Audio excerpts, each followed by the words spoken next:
Hi Guy! Bit of a huge parcel was dropped through the letterbox today. Now I don't really know how to show off the size of this thing, but to my right is my sofa, and this is over half. There's a 2-length sofa and it's over half the size, but it's absolutely massive. Probably doesn't come across too well on the camera. There's my hand. Hello, it's huge. Anyway, this is something I've been umming and ahhing about for a couple of weeks. And then I was watching I think it was called the 8-Bit Guy's channel with some of the older stuff he was doing. You'll understand what it is when I crack it open. Now, hang on a sec. Cheated a bit. I've done the edges so I don't have to get in the way of the camera. So here we go. Had a bit of problems with this. The guy was a right pain in the backside to deal with. He kept saying he'd sent it and he'd not actually bothered, and it didn't go until like almost a week after I'd paid on the buy it now, and it was 200 quid including shipping, so it wasn't cheap. Hang on, thought I'd knock the camera over there. Hang on. Lots of bubble wrap at least. Cable, I hope we didn't see that. You might have guessed what it is already if you did. Here we go. Ooh. It's well wrapped, I'll give him that at least. Feck me. Well, I don't think I'm going to get this out of the bubble wrap. He's put that much in there. What we are looking at is...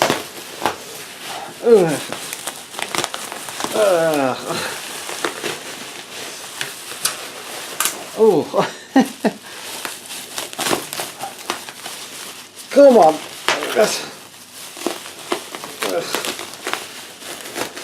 I'm actually having to wrestle with bubble wrap. This is bad. Right, we'll just do the top because I can't get the rest off like this. I need a bloody knife. Anyway, what we're looking at there is basically a retro PC. Now, this is a bit of a beast. A beast that will not come out of the box. The cover will, but not the rest of it. My God, why did they wrap them like this?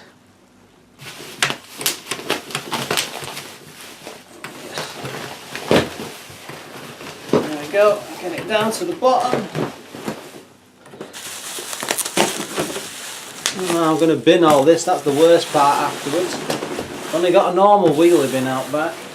Right. You know, you might just be looking at this thinking, oh well, it's just a PC, but no, it's not. Well, it is, but not in the sense you think. Right, how well you can see the back of this beauty, but this is a pretty old PC, late 90s. Like I say, I always dabble in a bit of DOS and all the Windows gaming because it was a lot of where my teens were and stuff, and grew up with that sort of stuff. And I basically saw one with, I was after a Voodoo 2 because I was half tempted to get one and maybe build a PC as a project, but as I started looking into the parts for the time, it's looking about 250, 300 quid before you even got all of them. So I know it's ridiculous, isn't it? Anyway, but I saw this beauty on there at 200 and I offered him 180 and he snapped at the chance. But I've got the specs written down. It's won't be able to open that up, I don't think. No, anyway. But it's an Intel Pentium 3. I'm got it all written down.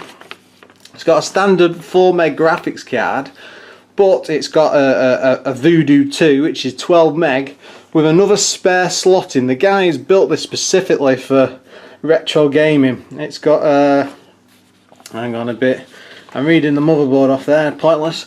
512 megs of SD RAM. That's pretty much all you need for late 90s and early 90s gaming, really.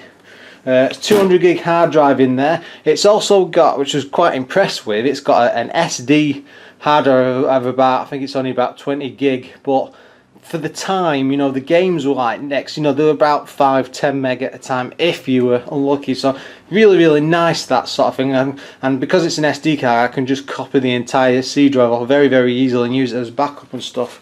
Anyway, what else has it got in here? Oh yeah, it's got 4 USB ports, which is always a plus on an older system like this. It also comes with, this is the amazing part, a network card. Now these are fairly tough to get at the time, especially to this degree, but the guy's gone and tracked down a PCI LAN card by Freecom. There's a CD burner, DVD-ROM in the front of it as well. I think you saw it before, floppy disk drive, and Windows 98 2nd edition, so absolutely classic. He's also jigged it up inside a fair bit and put in some silent case fans as well, so it's not, you know, back at the time you couldn't really get anything to that degree, so they would have sounded like a right beast. So I'm really looking forward to booting this up and see what it's like. There's a load of games on it apparently, like Doom and Quake, loads of the classics. He's only done about 20 or so, but I'm really excited. This is going to be an amazing bit of kit. That's the sound card, I think it's called. Did I write it down? I might not have done. Oh, it's called it's a Turtle Beach Oriole Vortex Wavetable PCI. Now the guy says this is one of the best, what he thought was one of the best sound cards at the time, and it was much better than the Sound Blaster Creative Labs. But you know, from messing with PCs at the time, I was always under back then that it was the Sound Blaster or 64. Now you can pick them up for about a tenner, so I'm going to see how this one runs, especially with a few DOS games and everything. And if it's as good as he says, I'll leave it as it is. But again, it might be a bit of a project just to change it over and see if I can remember how to install DOS drivers. That's going to be fun. It really is. But the most exciting thing is the fact it's got USB ports, and I don't even have to dick around with old PS2 mice and stuff. I'm not too sure about getting a CRT monitor because I'd have to get a decent size one. But I've got like I've gone and borrowed off someone a 17-inch square monitor, flat screen, so LCD rather. So very, very nice. And I've got a Microsoft USB mouse and keyboard as well, which I've borrowed. Yeah, I'm really, really excited. God knows when I'll be able to do some footage about that, because it's going to be, I've got to find somewhere to put it all first of all.